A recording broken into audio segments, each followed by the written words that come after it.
Welcome back to Sports Talk ATL. I am Chase Earl, joined by Jake Gordon and Alex Lord. The Falcons host the Texans in a Week 5 matchup. And I think after the first 2 weeks, everyone was on a high horse. Now I think they're about as low as they possibly could be. This is kind of what, but like, is that not kind of what we expected with this Falcons team? Like highs, lows, highs, lows. Do we get back on a high here? Like, talk me out the ledge. Is the sky falling? Or do we get back on a high note? We play the Commanders. We saw how they looked the week after. There is the potential here, back-to-back home games versus the Texans and Commanders, where we're 4-2, and we somewhat feel good about ourselves, even if we win ugly. Yeah, that's the problem is I don't think they're going to win at all this week. I mean, I've watched the Texans a decent amount this year, and they're not the doormat that everybody thought they were going to be. This is a team people were saying might have the first two picks in the draft, or the Cardinals would have the first two picks in the draft because the Texans would be the second worst team in the league. I don't think that's the case. Will Anderson is really coming into his own. He hasn't made a lot of noise this year, but he's been really good. CJ Stroud has yet to throw an interception. He's been really good. The Falcons, I think it's going to come down to their defense. Ryan Nielsen's going to have to make CJ Stroud uncomfortable. Once again, you got a rookie quarterback at home. Jordan Love, essentially a rookie quarterback, Bryce Young in his first start at home. That's what it's going to have. It's going to have to be one of those games when you win in a similar way. Hopefully, a little closer to Carolina than Green Bay. Yeah, I think you nailed it right there, Jake. If you look at the quarterbacks the Falcons have faced, those with experience have kind of, diced up the Falcons. Those who were in the Lions and Jaguars. Who diced up the Falcons? Okay, they scored more points than Bryce. Trevor Lawrence and Jared Goff were much better than Jordan Love and Bryce Young. That's the point I'm trying to make. Okay. Diced up may have been the wrong word. They were much better. The rookies were much worse. Jordan Love was just as good as those guys. He threw 3 touchdown passes, no interceptions. But okay. I mean, he did nothing in the fourth quarter. Absolutely nothing. Okay, but he did. So I mean, the point I'm trying to make is that rookie quarterbacks have had a tough time going against this defense. I mean, Jordan Love was not as good as Jared Goff. There's just maybe the first half, or maybe there's a couple shot plays, or Matt LaFleur scheming open receivers. But in terms of actually beating a defense, Trevor Lawrence and Jared Goff were better. And I just think that that's the key. And I do think that CJ Stroud comes off his high horse this week because, like, to Chase's point, he's trying to basically say that this Falcons defense is absolutely for real. Top 10 unit, wherever you look, whatever metric you look at, completion percentage, points, yards given up, pressure percentage, third down conversion rate, whatever you look up, this defense is a top 10 unit across the board. And CJ Stroud's going to be in it. He's only completing 62% of his passes. It just so happens that when it comes down to it, he's making plays, and generally they're off script or they're in crunch time where it's kind of like, oh, CJ Stroud is for real. He's absolutely been impressive thus far. But if the Falcons can limit these explosive plays, which they're 5th in limiting explosive plays, which is 10-plus yard runs, 20-plus yard passes, they'll be just fine. I really think that everybody starts to kind of reel in their CJ Stroud takes. I see people talking about him being a top 10 pick. Just wait till this weekend, and when he gets in front of this Falcons defense, I promise everybody's going to have a different tone. I think the question marks lie on the other side of the ball, the Falcons offense.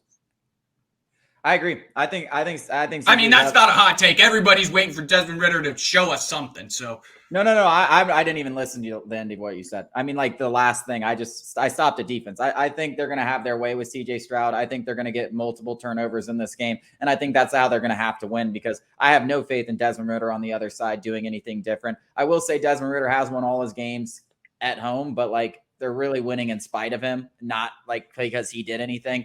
He did make some plays against the Packers. We got to give him the one quarter of football he has played good in his entire NFL career. Got to give him a little bit of credit for that. But outside of that, it doesn't matter if he's home or on the road. He's just not good. He's an accident waiting to happen. Yeah, I mean, it's really just and I hate to say it because it's like you want the Falcons to learn how to throw the ball and you hope that like they can do it because that just adds such a dynamic. So you want him to throw the ball and air it out and stuff like that. The problem is he can't do that. So we have no choice but to do what we are good at, and that's run the ball and play defense. And if we just stick to script, I think we're going to win this game because I think CJ Stroud's going to have a terrible time. This pass rush is an accident waiting to happen. I mean, they are for real. They are one of the best pass rushers in football. They only have 5 sacks. That's going to change. This Texans line's beat up, and I know they've been able to, patch it up enough and get some points on the board. They're not going to do that against this Falcons defensive front. He's going to be under pressure, whether he gets sacked, he's going to be under pressure early and often. I think he makes a mistake. The secondary is very good. Okudah was very good last week. I really think that the Falcons defense has their ways, and that's how they win this game.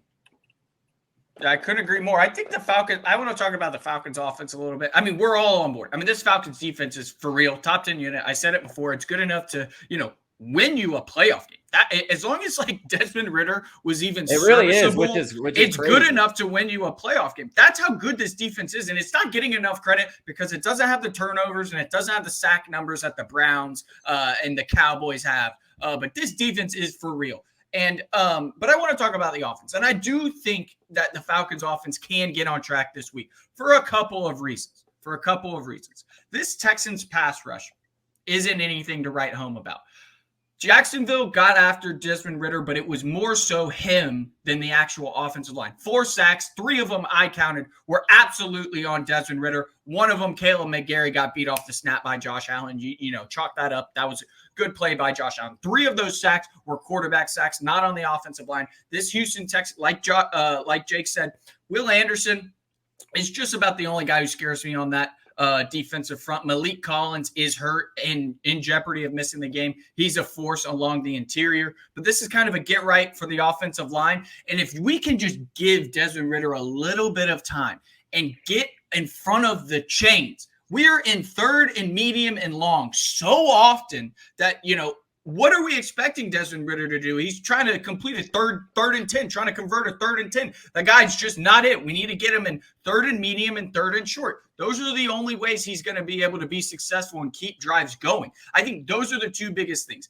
Keeping him clean and start, I'm so sick of saying starting fast. We need a spark. We need to jumpstart the offense. The fact of the matter is we need to just run through somebody's face, and we need to get ahead of the chains with our run game. It's that simple. Stop throwing it on first down. I don't care that the Texans know we're going to run the ball. That's up to Arthur Smith to get at least a little bit creative in the run game.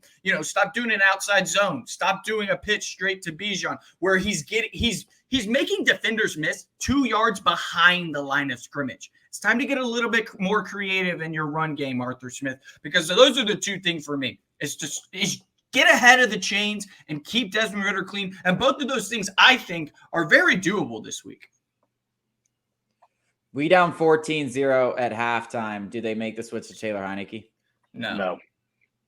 I think they do. They should. I really think we're closer than people realize.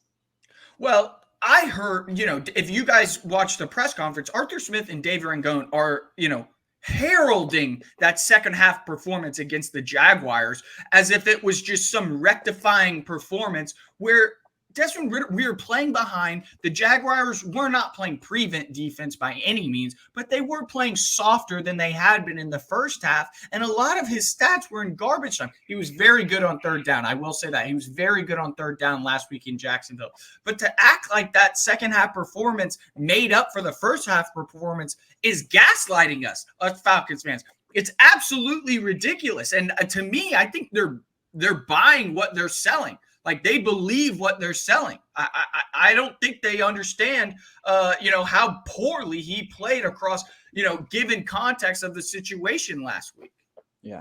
All right. Well, no, I agree. But we're coming up after the break. We're going to try this again. I think we were all right. I think we all had the Jags last week. We are going to predict week 5 against the Texans.